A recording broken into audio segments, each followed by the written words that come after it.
একজন বাবা সারাদিন রোদে পড়ে কাজ করে, পকেটে টাকা থাকলেও নিজের জন্য কিছুই কেনে না। কারণ তার মাথায় শুধু একটাই চিন্তা, বাচ্চার জন্য কি লাগবে।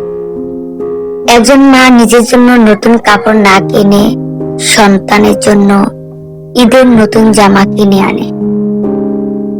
নিজে ভালো খাবার মুখে তুলে না নিয়ে সন্তানের মুখে তুলে দেন।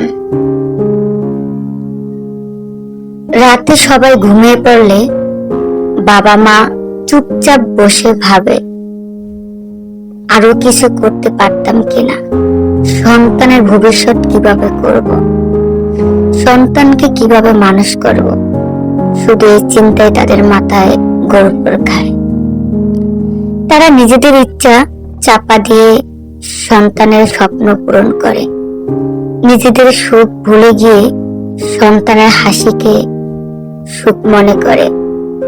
তারপরও কিছু সন্তান বিয়ের পর বলে, আমার জন্য কি করেছো তোমরা।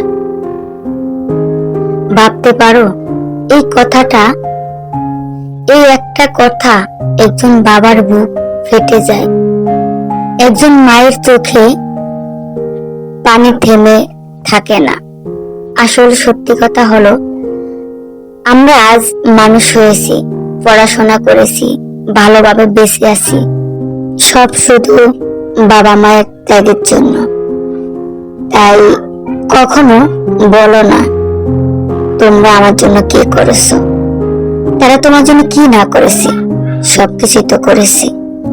বরং মাথা নিচু করে বলো, বাবা মা তোমাদের জন্যই আমি আজ সবকিছু পেয়েছি। ধন্যবাদ বাবা, ধন্যবাদ মা।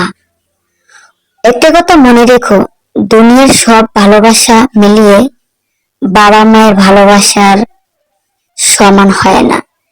তাই বাবা মাকে অবহেলা নয়, বাবা মাকে ভালোবাসুন।